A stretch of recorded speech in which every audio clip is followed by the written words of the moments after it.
Ժորժ Քեփենեկյանի շնորհիվ է 93-ին փրկվել Հրանուշ Խառատյանը։ Սարկոմա բառը դե շատ վախեցնող էր։ Հայ ու ռուս բժիշկների սարկոմա ախտորոշումը Քեփենեկյանը հերքել է ընդամենը մեկ հայացքով։ Տարեկ հիվանդանոցից մի թողեք, որ ավերեն։ Քեփենեկյանն այդ տարիներին Հայաստան հաճախ էր գալիս։ Օգնություն էր բերում ու տեղացիներին վիրահատում։ Ֆրանսահայ պրոֆեսորի կողքին նշտարը ձեռքին միշտ Իվան Աղաջանյանն էր։ Դժվար տարիներին 90-ական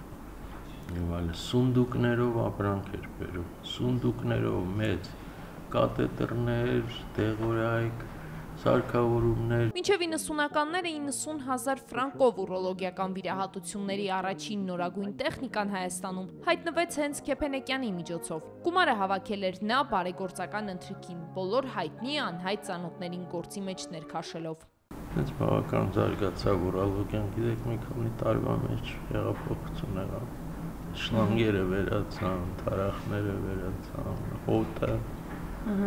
Հիվանդները սկսեցին շուտ ապակինվել։ Քեփենեկյանի բժշկական գործունեությունը չընդհատվեց անգամ փոխքաղաքապետ ու քաղաքապետ դառնալուց հետո։ Նույնիսկ անեկդոտ են պատմում Քեփենեկյանի մասին, թե Ժորժն առավոտյան վիրահատում է, կեսօրին գնում քաղաքապետարան։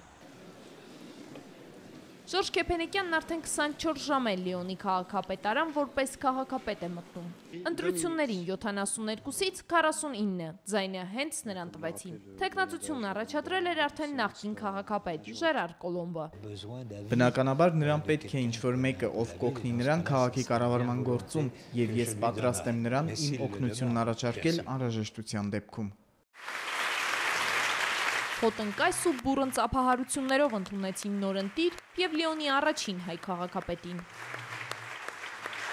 Ֆրանսիական երրորդ մեծ քաղաքի հայ քաղաքապետը այսօր արդեն ֆրանսիական մամուլի գլխագրերում է։ Գրում են, որ Կոլոմբի թեկնածուն էր և որ նրա ընտրությունն անակնկալ չէր։ Սա շատ կարևոր է հայկական Սփյուռքի համար, որովհետև Քեփենեկյանը Երևանի և Լիոնի միջև սերտ կապեր ունի, իսկ Սփյուռքի ամբողջականության համար անհրաժեշտ է ունենալ նման կարևորության մեկին, ով Ֆրանսիայում և միջազգային ասպարեզում կարևոր դեմք է։ Ժորժ Քեփենեկյան վիրաբույժ ուրոլոգ ու արդեն քաղաքապետը վիրահատություններ է անում նաև այսօր, միայն թե ոչ հաճախ։ Բժշկի նշտարն ու քաղաքապետի կնինքը միաժամանակ ձեռքին բռնելը հեշտ չէ, հստակ գրաֆիկ է պահանջում, գումարած պայքարը, որ շարունակելու է ցեղասպանության ճանաչման համար։ Լուսին Մկրտչյան, Լիլիթ Հարությունյան, Արտակ Գևորգյան, օրակարգ։